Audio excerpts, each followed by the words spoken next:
It's Predator Badlands, a fresh hunt. Or recycled bones. Find out next on the cutting room floor. Dun, dun, dun, dun, dun, dun, dun, dun. What's up, misfits and metalheads, and welcome to another episode of the cutting room floor. We are from the band Cut Like This. I am Thorn Black. I'm Rose Blood. And today we are talking about Predator Badlands, the latest movie in the franchise. Yeah. But first, don't forget, we have music all over the place. That's right, I brought it back. I said I was gonna. And our brand new single is out. In case you've missed it, it's called Be My Valentine. Music video is right here on YouTube. Hook a band up. Get that single. So Rose, we're gonna dive into this one, currently streaming on Disney Plus, Hulu. Yep, You know, yep. they're like the same thing, kind of. They are the same thing. They got bought.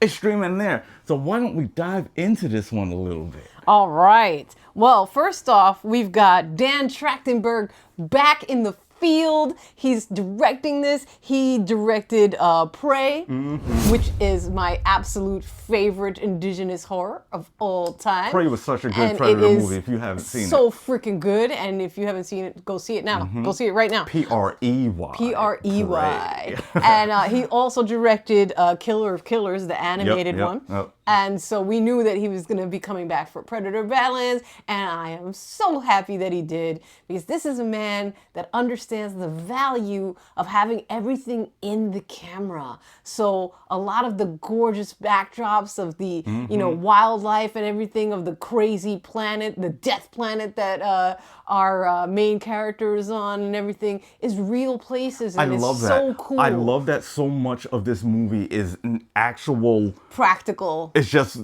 I was going to say set, but I'm like, can you call like real life a set? You know what I mean? There were some set pieces There too. were some There set were some pieces, set but the pieces. majority of stuff was just like done out someplace, which I love. That's fantastic. Absolutely. This was shot in New Zealand. So, of course, they had the amazing Weta Workshop working on their SFX, along with, I'm going to make a special shout out to Alec Gillis. He was the OG creature designer and SFX supervisor for the original Predator. Back with Arnold Schwarzenegger. Way back. But not only was he the part of the original Predator, he also did SFX for Alien Romulus, Alien Resurrection, AVP Requiem, Godzilla vs. Kong, the It movie. He did the creature design for that. Yes, the first It remake in 20. Nice. Yes, that was him. Nice. So Starship Troopers, Death Becomes Her. Starship Troopers. Tremors. One of my favorite creature designs ever. Time out. I'm sorry. I got to take it to the Wayback Machine real quick. Tremors. Oh my goodness. I know, but let's not get distracted. Let's not get too distracted. Troopers. So this man is a legend. This man is a legend, and Dan Trachtenberg loves working with him. So he was super hyped to have him on this. Did an amazing job. Really cool. He designed the Predator suit and his weapons and everything. What a Workshop fabricated them, I believe. Super cool. So why don't we amazing. Get into? Tell me, what is this one about? Well, my very, very basic, I don't want to spoil much spoilers. for it, Give them the but basics. here's my very basic, let me paint you a picture. Paint you a picture Where's of the my far paintbrush? future, Where's my okay? paintbrush at? Yeah. Far future, all right? A young Predator is coming of age, and he sets his sights on killing an unkillable, heretofore unkillable beast on a planet that basically the whole planet is just trying to murder his ass. It really is. And he's doing this as to prove himself, because he is the runt of his tribe. They consider him to be deficient, and all they care about is strength. And his own father is just warlord that is just totally ruthless and brutal. So it is very interesting. It's very interesting the way that they went about this, because they wanted it to be they wanted you to root for somebody that you've never rooted for before. Because who has ever rooted for the Predator before? Right. Oh man. Well, maybe in AVP a little bit. A little bit. Because you're like, better of two evils, I guess, But yeah, it was very interesting. You get to learn a whole lot more about the Predator culture. You get to see much more emotion than you've ever seen before from a Predator. You mean any emotion? Any emotion besides murder. Besides murder, death, kill. That's all the Predator know. Well, no, we got to see some of that in Killer of Killers, which we've already reviewed Killer of Killers, so we'll put that right there so you can see it in the description, okay? And check out our review of that one because we greatly enjoyed that. And that was our first window into a lot more of the, besides obviously the comic books and everything like that, into Predator culture and different types of predators and stuff like that. I like which that. Is really cool. I like that we get a lot more of just the Predator lore because, again, I love some crazy lore or something. That Lord be Lauren. The Lord be Lauren. So it was great because, we really get such an expanded view of what's going on with like some of the and granted, you're not on a planet like forever or anything. The actual Predator planet, but it's just still nice to see. We haven't really touched that before. I think the most we've really had was a couple of Predators and their spaceship. We got to see like inside the ship, but I don't think we've ever gone to their home planet before. We did in Killer Killers. There's a brief moment where you do see some of that. So this is the first live action. But this is the first live action time. You get a glimpse, to see the Predator planet and stuff, and it's just very cool. Like for somebody who's really big, you can tell that Dan is. He's actually full-blown, loves this franchise. He loves this world. He loves these characters. And he's trying to give us something really different and new and fresh. And I think that he took a lot of, trying, I think that some people might, want to say this and that, the other about it. But I believe that there is so much value in getting to see something like this where you get to really delve deep into the kind of the tribal consciousness of these characters and to actually make him a real character. So the young Predator that I was speaking of, his name is Deck, and he is played and voiced because you actually this is the first time you're ever seeing full conversations, because usually predators just be killing and that's it. You know what I mean? Like they'll just they'll have some recordings. They'll have a couple of little. We've heard a little bit of they'll stuff. They'll give you a one-liner before they self-destruct. But this is you get full-blown conversations and you get really in depth into this character. So one thing that I really like is that the Predator stays speaking in his language the entire time. Yeah. Because that would have been kind of weird for me to swallow. And our Predator Deck is played by Demetrius Schuster Koloamatangi. He is a New Zealand actor, and he has the physicality.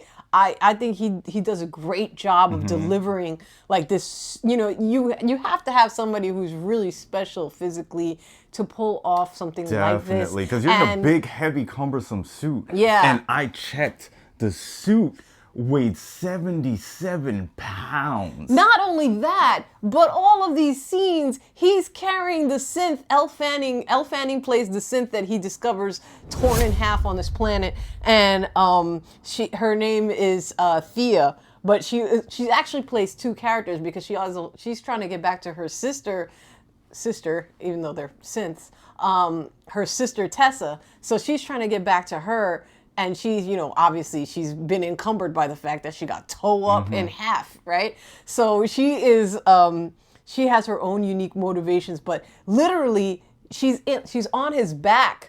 He's carrying her on his back on a little rigged backpack made out of vines and stuff like that. And she really is on his back. All of those stunts, she's on his back physically. Of course, I had to check some behind the scenes. Why don't you tell them some more about that, Thorn Black? It was just Elle's really on his back. I was like, what? Even seeing them practicing it before they're out in the actual wild where they're shooting. So they show show them on a clothes set where they're rehearsing how they're going to do this. Yep. And she's like in a like harness. in this harness backpack thing, and her legs are like all pulled up, and her legs are just dangling because you don't see her legs. Her legs are like she's got in blue screen legs. Yeah. So, but she's really just on his back, and he's like walking around there like, and now turn, and they turn, and she's just sitting there going along for the ride. I'm like, what? This is crazy. Yeah. My man Demetrius, shout out to him because that's a strong dude. There's a video or a still actually of what's his name, Demetrius? Demetrius, yeah. So he has L backpacks on her back, but they're like out in the jungle wherever they were shooting, right? In New Zealand. You see, it's like a seat with wheels, and he's like dragging her and this contraption, and she's sitting on like the seat and wheel, and of course all of it's in like blue, green, whatever, so they can crop it out, and the cameras are not getting it. But it's just so funny to watch because they're on like this crazy terrain and like backpacked with a human and a wheelbarrow looking thing. It's not actually like a wheelbarrow, but close enough. You know, I'm like, oh, one cool thing, the stuntman for this movie for the Predator that we're following is the stuntman for Tom Hardy in Mad Max and in the Venom movies. Nice. So I was like, that's just cool. That's just cool. I was like, yeah, he's done some really good stunt work. Yeah, you could tell this was like a top-notch crew that were like, like they were picked, they were chosen with care. Everyone was chosen with care. Everybody's like obviously super excited about being part of this and like just like super psyched and ready to go. So all of that being said, moving right along. Oh, one thing I do have to touch on really quickly. Okay. One thing that I did notice, it's not like the end of the world. It's, they did for the first time, they didn't have the full prosthetic face. Oh, they didn't. Yeah, they didn't have them. They didn't have him in the mask because he hasn't earned the mask yet. Because, like I said, no. It wasn't the mask. I'm talking about the actual face underneath the mask. It was kind of like a cutout, and his face. So he was actually acting and speaking. They made a whole language for the Predator that he learned actually. So he's speaking the entire time in the Predator language, and he's doing a fantastic job. Seeing him do that as a normal person, like very offset, I was like, oh, that's amazing. So they kind of CG'd the actual face. They did a really, really good job. I gotta say, there was just a small moment or two towards the beginning of the movie where I was like, I almost felt like I was kind of seeing a little bit of CG, and I was like, It took me out for like a split second, but then it kind of like they catch up, and I didn't really notice much for the rest of the movie. Just gotta say that.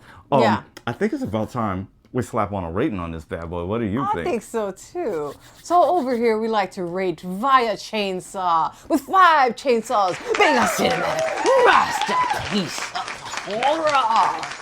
And 1 chainsaw, well, you're not fighting a predator with that. Let's just say that, okay? All right. So that being said, Thorn Black, exactly how many chainsaws would we give to Predator Badlands? I'm going to give Predator Badlands a 4.5 out of 5 chainsaws. Woo! I think this movie is very ambitious for what they're trying to do with the story of the Predator franchise. I had I took a couple of points away because, like I noticed some minute things on the face, like towards the beginning. And also, it was weird also rooting for a Predator. And I was like, do I like that I'm rooting for a Predator? Or I kind of feel like I'm not supposed to be rooting for a Predator. And granted, I always love the Predator, but you're not necessarily rooting for it. Or sometimes I am, actually, to tell you the truth. I mean... But I was just kind of... It's just weird. I'm like... I have been in the seat of rooting for the Predator only because I played the Alien vs. Predator video games. That was the only thing. I'm just like, do I like this whole, like, he's good, and I'm not saying he's good, but for all intents and purposes, I'm like, do I, so I was slightly conflicted by that, just a little bit, honestly. Yeah. I gotta say. Yeah. But overall, I still think this is a very worthwhile movie to watch. The action is fantastic. The stunt team is everybody is bringing their A game to this. There's a lot of love and effort that went into it. And I think you'll be able to see that in a lot of the action scenes and the storytelling. And when he gets to that planet, all bets are off. It's just madness. It's just madness. I feel you. Rose, what are you going to give this one? I am also going to give this 4.5 chainsaws, baby. And I'm gonna tell you why. So I think that this was a super fun look into predator culture. I think this has been long in the coming. You know, I think that everything was kind of leading up to this in certain respects, because he worked on the last 2 Predator projects. He was kind of able to drop little Easter eggs that this might be where it was going. Like I said in our review of Predator Killer Killers, you know, like you got to see some of that stuff, and I was very, very excited to see that. So I feel like there's no way that you can go into learning more about the culture unless we, unless we kind of get a different angle. We got to do on the Predator right, itself, like we have to do something story-wise. We had to do something to expand for it to make sense. Exactly. Yes, so it's like in order for it to be from this perspective at all, and they have very good explanations for. Everything does make sense once you see the story unfold, and there is an interesting story here. And we even get a tie-in to, a little bit of Alien Earth action, which leaves us open to possibly, who knows, maybe eventually you'll see him in Alien Earth or something like that. That would be super freaking cool. It's not the first time we've had a crossover, so these two are definitely, it's going to happen again. It's just a matter of when. I think this character would be perfect. Will it be for the second season? Yeah. I think that this character would be perfect to interact with our little crew of Lost Boys in Alien Earth.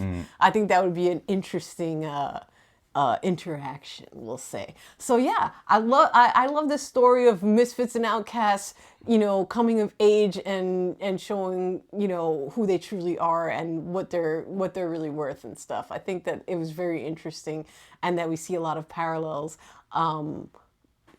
between each of the characters growing also, which is super cool. And super fun. And of course, the effects were fantastic. The VFX were a little disconcerting at first, but you get used to it pretty quick.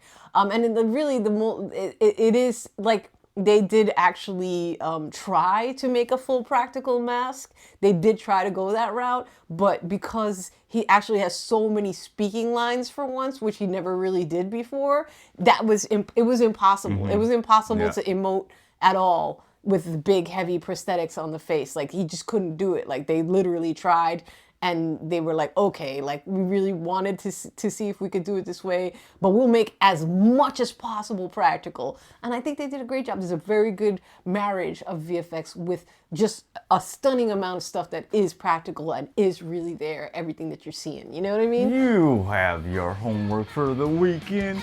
You're welcome. Once again, we're from the band Cut Like This. New single, Be My Valentine's, out now. Go get the single, Hook Our Band Up. Oh, and don't forget, we also have a Valentine's Day special.